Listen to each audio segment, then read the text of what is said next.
Welcome all sports fans, YouTubers, Facebookers, all social media across the nation. This is Uneducated Sports Talk. I'm your host, Clayton, and before we get into it, please like and subscribe to both Uneducated Sports Talk and Uneducated Network to where you see my show and many other shows on the channel. Please like and subscribe to both YouTube channels. Now, that being said, this is our Week 6 recap of the NFL schedule. Another crazy week, and we did very well this week. 13-2. Matter of fact, 13-2 for this week. Our pick'ems was off the charts. We're doing great now. We start off very slow, but that happens in the NFL season. So let's get down to the first game.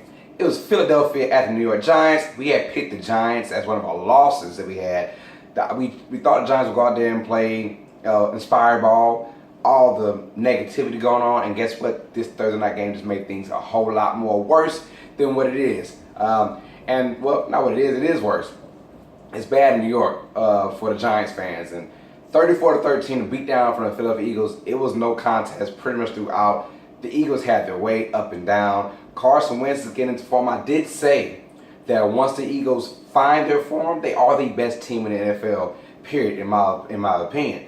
They're not there yet, but if they could continue to keep striving and keep doing positive things, they will be there and they'll be a force to be reckoned with, I can tell you that. So the NFC East seems a little low right now, but the Eagles will be that team out of the NFC East when it's all said and done. The Giants have a lot more things to worry about, but not Saquon Barkley. He did a wonderful job, over 100 yards rushing, 99 yards receiving. He was that close to 100 yards, but he is, look, I don't mind the Giants not getting a quarterback, because in this draft class, besides Baker Mayfield, and who wasn't there anyways at number 2, I feel like there is no elite quarterback in this draft class.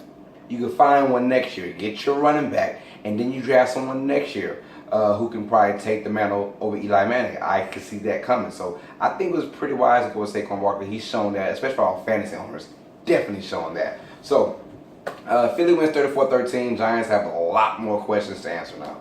Next game, Tampa Bay at Atlanta. Atlanta wins that 34-29, and what we expected, a shootout. We chose Atlanta to win this game, and it was a shootout. And matter of fact, Jameis Winston had a chance to win the game in the red zone then, but there's not enough time left on the clock. Great game from both teams. Atlanta at home on that turf against Tampa Bay. We just had to call it a victory for Atlanta. I think Tampa Bay, with Jameis Winston's style offense, Ryan Fitzpatrick, when things are rolling, they are going deep down the middle, deep down the sideline. Jameis Winston is more of a, 15 yards, 20 yards, not anything 45-yard bombs, So they had a chance to win, but Atlanta got their second victory, a much-needed victory if the Falcons want to continue their playoff streak, because right now at 2-4, you're looking behind a lot of people. The Chargers visited Cleveland. In this game, we did say the Chargers were going to win. As a matter of fact, they did win 38-14. Baker Mayfield finally seemed a lot more human than we expected. This Browns team seemed more back down to reality. Playing at home against the Chargers, I did say that the Chargers are going to play a whole lot better at home. On the road. They're going to play a whole lot better on the road, because when they're at home, it's almost like a road game. You kind of feel bad when you're the home team, but there's more away fans than your home fans. So it's a bad feeling, but when you get on the road, it's all of them versus you, and that's a better brotherhood feeling. They'll play a lot better. They win 38-14, a beatdown. Baker Mayfield was smothered all game. Offensive line broke down plenty of times, missed catches from the wide receivers. It was a bad game for the Cleveland Browns and their defense, giving up bomb after bomb. Tyrell Williams was just catching big bombs left and right. So great game from Phillip Rivers, but And Gordon, who is an absolute stud. He's getting better and better every single year. We talk about Gurley and Ezekiel Elliott, but we don't mention Melvin Gordon enough, and I think he is one of the bright spots in the NFL. The Colts visited the New York Jets, and this one was surprisingly a shootout, ladies and gentlemen. The Jets went in 42-34, but the Jets had to continue to score because the Colts kept putting up points. We had the Jets winning this game. We did. But we didn't think it would be this kind of style. But they scored both defensively and offensively. And the Jets are this weird sleeper kind of team who could probably push for a wild card spot 9-7, 8-8 at the worst, 9-7. They could be the ones kind of contending for a playoff spot. And we saw a Buffalo team last year that went 9-7, made the playoffs. So I mean, things can happen. I see the Jets being one of those squeaky, sneaky teams getting in at the end just based on their defense and their running game. We all saw last week with Bilal Powell and Isaiah Crowell went for over 300 yards rushing. It was crazy combined. So I mean, we know what we can expect from the Jets: a decent running game, a decent defense, and in the AFC that can go a long way. They did dominate Indianapolis, smothering Andrew Luck, although he had his chances, and his team around him is just not good. A lot of drop passes. O-line is still not great. It's still not good. It's okay, but better than what it was in the past years. They're scoring points, which is good, but their defense has been a wasteland for over 4 years now. So it's time to kind of change that defense up if you're a Colts fan. Seattle versus the Oakland Raiders. The Oakland Raiders home game, but it's in London, ladies and gentlemen, and the beat just goes on for your man John Gruden. It's just not going well. They dropped to 1-5 now. This team looks horrible. They look horrendous. They look like they're dysfunctional. They look like they don't want to play for each other. It looks like they don't want to play for the coach. The only problem is the coach makes more money than the players, and that's kind of rare. So when that happens, guess who's getting the axe? The players will eventually start getting the axe. As we saw, Marshawn Lynch has gone down. He didn't get the axe, but it's kind of like, I feel like Marshawn Lynch is quitting. And I don't really blame him because the offensive play call is horrible. And Marshawn Lynch is, one of the best backs when he gets into a rhythm, get into a roll. They lose 27-3. Russell Wilson and the Seattle defense showed a big time. We know the Raiders can score points, but the defense played big. The running game played big, but Seattle's passing game also, they're very good on all aspects of the game. Russell Wilson, once he starts getting into a roll, you know that things will change and their fortunes in Seattle will change. That's a third victory now for the Seahawks, and I feel like that they're starting to get their niche, get their edge. So I like what Seattle's doing, and I cannot stand what the Raiders are doing. They are pretty much done for already. I've never seen a team so dysfunctional outside the Giants. So the Giants and the Raiders got a lot of questions to answer, and we'll find out what they will do. So Seattle, big victory, 27-3 over the Oakland Raiders in London. So our next game is Carolina at Washington, and we had Washington winning, and this was a close game with the Redskins winning 23-17. They smothered Cam Newton and the offense from the Carolina Panthers. This is why they're so Jekyll and Hyde. You know they're going to be a good team, but they have spurts where they score 30 plus against the Giants, and then they only score 17 against the Redskins, who are a decent defense. Now everyone wants to say, well, what happened to the defense? Because the Saints, that was the Saints at home with a milestone to prepare for, and that was just a crazy atmosphere. It was just a dangerous scene to be in if you're a Redskins fan. So going in at home against a Carolina team who isn't that potent on offense, you have to stop a few things and you'll be fine. And Carolina showed that they have struggled scoring from time to time. They lose 17-23. Alex Smith and company did just enough. I mean, they scored just enough to stay in front of the Carolina Panthers. And Panthers dropped a 3-2. And in that division, Atlanta's always gonna be a tough team. You just gotta be careful because they can go on a run, and we all know about the Saints who can go on a run as well. The next game we have Buffalo Bills visiting the Houston Texans, with the Texans squeaking out a close victory. We have 20-13. Something is wrong with Deshaun Watson. Obviously, his rib injury, hearing puncture lung, all that, which is very serious injury, and he did not look like himself. The Houston Texans have never had the best offensive line, but Deshaun Watson made up for that with his mobility. But now it seems like his mobility in this particular game is gone, and he can't even run. He took too many sacks for this team. But Buffalo, I said they were going to be a bad team, and I had a feeling, man, they might go 0-16. It felt like that, but this is actually a decent team. They're not as horrible. They're not Cleveland Browns the last 2 years kind of horrible as I thought they were. This team plays defense, and this team is gutsy. I do like that. They show heart, and Buffalo had their chances to win this game too. But you had Josh Allen going out, and Nathan Peterman came in and played a decent second half of football. He will be the starter in next week as well, so hopefully they can come out to play. But Texans defense, J.J. Watt, Jadeveon Clowney, they're just too good, too fast for that young Bills team. And, they get the victory, 20-13. And Houston is right in the thick thing with the Jacksonville Jaguars and the Tennessee Titans, all at 3-3. So they're saying we're right there, we're all tied for first place, let's get it. And right now, I would have to say, based on what's going on, I got Houston in the division if Deshaun Watson gets back into form. And we'll find it out pretty quick. The Minnesota Vikings play host to the Arizona Cardinals. They won 27-17, and Minnesota was just the better team. Minnesota didn't want to see what happened to them against Buffalo, a team that's very bad, but got an automatic circle victory. How they see a schedule and you circle that victory. Minnesota didn't do that this time. They planned and prepared for Arizona like they were playing against the Eagles or some tough opponent. And they win 27-17, the game they should win. That Buffalo loss might come back to haunt them. I think it will later on in the year. But they do what they got to do. They confuse Josh Rosen. And Rosen is he's young, but he looks confused at times. And Minnesota took care of business by scheming great against Josh Rosen and company. And that Cardinals offense is just horrible. It's just, it's bad. It's bad. And I ain't see it this bad. Larry Fitzgerald injury prone this year. And David Johnson's coming off an injury. He's not himself yet, but this whole entire team with the new offensive scheme, it's just not itself. So hopefully they can get things back together because they got to do something fast. If not, this season will go down pretty quick. I can see Arizona being the worst team and probably getting the first pick in the draft. It's that type of season for the Cardinals already. But nonetheless, Minnesota gets a victory. Good for them. And we had Minnesota winning. We also had Houston beating Buffalo as well. So we're on the road, baby. Pittsburgh at Cincinnati, one of the crazier games in the afternoon. And with the Cincinnati Bengals losing to the Steelers 28-21 in a dramatic ending. Down 20-21.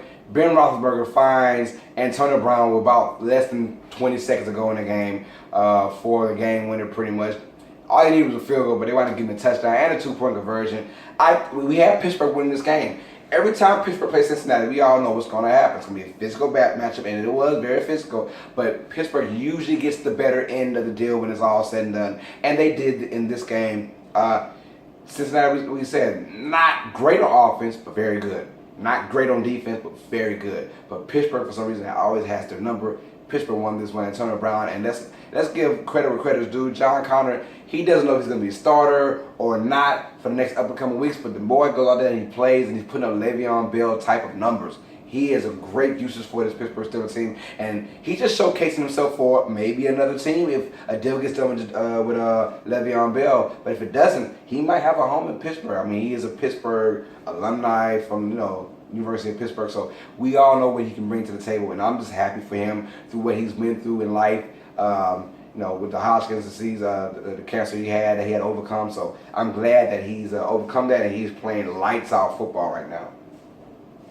Let's get to Miami hosting the Chicago Bears. We had Miami winning this game. We thought Chicago Bears offense wouldn't come here. Nope, their defense didn't show up. The Miami Dolphins won 31-20 with a game-winning field goal with less than 5 seconds to go in the game. And we did not see this game coming on 31-28 with that many points from these two particularly low defensive teams. We figured that it would be a kind of low scoring. We had it 22-13. We were dead wrong. It went into overtime, and you saw big play after big play after big play from both squads. It was probably the best game of the week, and the fact that you put in overtime, and we did not get a tie because we all know we hate ties in the NFL, and thank God it did not go to a tie because it was coming down to a game-winning 52-yarder from the Miami Dolphins, and they got it done. Chicago Bears, although I do love their defense, I just felt like their offense was going to score, but it was kind of vice versa in this game. Miami, big plays from big guys, and Brock Osweiler seems to always find his rhythm as a backup coming into a starter role. Don't name him the starter. Just have him come in as the backup every single game, and he'll put up numbers.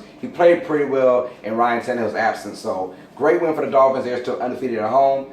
We'll talk about their road woes in a minute, but, I mean, they're undefeated at home. That's all that matters. Win your home games. Those games you got to win. So, we have the Los Angeles Rams at the Denver Broncos, and Denver's defense and the Rams defense both come out to play. Goff didn't have his crazy numbers, but guess who did? Todd Gurley. Over 200 yards rushing, 208 by the way. We had the Rams beating the Broncos, and they did by a score of 23-20. And it was a close game. The Rams have been playing a lot of close games this year. Eventually, it will come back to bite them. But this team is too talented to lose, 4 or 5 games. I think they'll go like 13-3 the way it's looking like. But this team, I mean, their offense is scary. And 208 yards rushing, they're showing you we could do it through the pass, we could do it through the run, the long ball, the intermediate passes. We could do it all pretty much. And this team on offense is very much balanced. Denver had their chance to win this game late, didn't come through. But I like that Denver showed the fight in Mile High Stadium. I like the fact that the Rams, back-to-back weeks now in Seattle and in Denver, they came out and they showed that they are going to be a team to be reckoned with for the rest of the season. And I like that just because they're on the road, they don't phase out. This team won a tough road game, and I have to admire the Rams, what they're doing so far. Yes, still undefeated. We'll talk about the other undefeated team in just a minute. But the Rams go out and win 23-20 in Denver. Baltimore at Tennessee, kind of a head scratcher. We had as a close defensive game, and we did have Baltimore winning. We said 16-10, but they win by a shutout, 21-0. Oh, by the way, almost setting the NFL franchise. Well, it set the NFL their franchise record with 11 sacks, but almost the NFL record, which is 12 sacks in one game. Marcus Mariota could not find open space to save his life. The Ravens defense is for real. I'm telling you guys, I love what Baltimore is doing this year, and that is why they will be my pick for the AFC as AFC champions until this day. Until they show me differently, I have Baltimore winning in the AFC, man, because their defense and with their offensive schemes going in, I like the way they play football as of late. And they smothered. Forget about the offense, the defense just smothered Tennessee. And when you're playing in Tennessee, that's saying something. You shut them out at their place. So fans, they're kind of sad. Like, we didn't even get to see our team score a point. Not 1 point. 21 letting the Ravens take care of business against Tennessee. Jacksonville at Dallas. We said the Dallas Cowboys would win 17-13. We were right about the win. We were wrong about the score. Dallas smothers Jacksonville by a score of 40-7. It was dead from the start. Pretty much Dallas up and down the field, their revamped offense. You see a lot more RPOs now from Dak Prescott. You see a lot more of what Dak Prescott can do with the football instead of trying to mold him into this quarterback that he's obviously not. You mold him to the quarterback that he can be, which is an RPO quarterback who can read option and use that defense. That defense has come alive this year. They're one of the top 5 defenses in my opinion. And Jacksonville's defense, you didn't know where it was. All this talk about their great defense. And yes, I'll tell you this. When you're playing great defense, say that they lost against Tennessee. They lost 9-6. When you play that good of defense and you still lose games, it kind of gets to you. And you see the offense struggling. You kind of get a feeling of, man, we don't even care anymore, or something like that. And you can see Jacksonville back-to-back games against one a really good offense in Kansas City and now a mediocre offense in Dallas.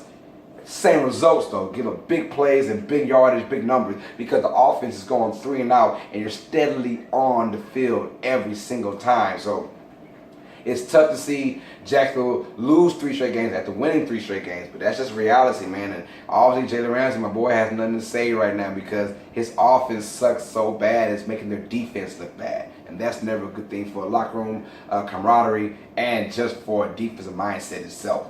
But good win for Dallas, a much needed win because Dallas had to win this game just to keep pace with, I guess, the Eagles, because outside of that, this NFC East and the Redskins as well. The Redskins got a victory, so you got to keep pace. But bad loss for Jacksonville. They're all now tied in the AFC South, so we'll see what goes on with them. And then our Sunday night football matchup was the game of the week. The Kansas City Chiefs at the New England Patriots, and we all knew it was going to be a shootout. We got this one wrong, though. We chose Kansas City, but it was not Patrick Mahomes' fault. We all know that. But Tom Brady, who is considered to be the greatest of all time, he did what Tom Brady does, kept his team in. They win 43-40, game-winning field goal from Stephen Gostkowski in regulation. Man, it was a great game with New England going back and forth with Kansas City. Patrick Mahomes is the truth. He is what the Kansas City Chiefs thought he would be, and man, he is doing damage in the league. But Tom Brady said, not so fast, my friend, not in my house, not on Sunday Night Football. They handled business and winning at the end. Kansas City should have easily lost this game, but Patrick Mahomes is just a different breed of quarterback. He's Brett Favre mixed with Michael Vickish kind of skilled, with great feet, great footwork like Drew Brees. He's got it all pretty much, and when he runs out the pocket, he's even scarier. That's Aaron Rodgers like. And oh, by the way, he can throw the ball 70 yards from his knee. So I mean, kid has skills. He's scary. He is good. But this was the Patriots night where they took care of business. The defense at the end wound up flustering Kansas City in the first half, which made Kansas City play a lot of catch-up ball. But Kansas City defense, they bent and they broke at the end against the Patriots. The Patriots, they bent, and it finally broke at the end. But broke, someone's got to lose the game. It was a tight battle. And we can easily see this as the AFC Championship game at the end of the season. Easily see that happening. And our Monday night football matchup, the San Francisco 49ers at the Green Bay Packers. Man, we said Green Bay Packers are going to win this game. But, boy, they said Kansas City and New England had a great matchup. We got to top that. And that was just as good. Aaron Rodgers basically on 1.5 leg. He's getting better, stronger. But his weapons are gone, though. Randall Cobb. So he's out. And, of course, no Geronimo Allison. So it's basically Devontae Adams, who had a big game, 10 catches, 160-plus yards, and 2 touchdowns. He came up big, and Jimmy Graham came up big as well in certain aspects. But San Francisco, it's another team, another feist team like the Bills. Yes, they lose Jimmy Garoppolo, but man, C.J. Beathard came in there and he put up big-time numbers. Him and Marquise Goodwin had a connection going on for the game. I do like that because Marquise Goodwin has 4.2 track speed, and you can't teach that at all. So, what an entertaining game. San Francisco had the chance to win the game pretty much, but it doesn't happen. Green Bay wins at the end. Mason Crosby finally gets redemption of what happened last week after going like 1 for 5 and with a missed extra point. He makes basically, I believe, 4 field goals and 1 from 50 plus. And it was a great feeling for him because that was such a hard game to watch from his aspect last week that it was great to see a lot of field goals go through in this particular game. So we had the Packers win that. So we went 13-2, and that was a great week for us. I'm not going to go and tell the overall record right now, but it's getting better. It's getting really, really good. So as the season goes on, the pickings will get a lot better, and we'll see. So comment down below, who do you think is a better team out of the Rams and the Chiefs? Let me know. I want to hear your thoughts. And do you think who's going to the Super Bowl? Let me know. Who is your favorite as of right now? Things will change, but I want to know your favorites down below. Comment who will make it to the Super Bowl. I want to hear your thoughts and your questions. If you have any for me, just let me know. So this is Uneducated Sports Talk. I'm your host, Clayton. As always, sports fans, you guys know what time it is. Stay smart, stay uneducated. Peace.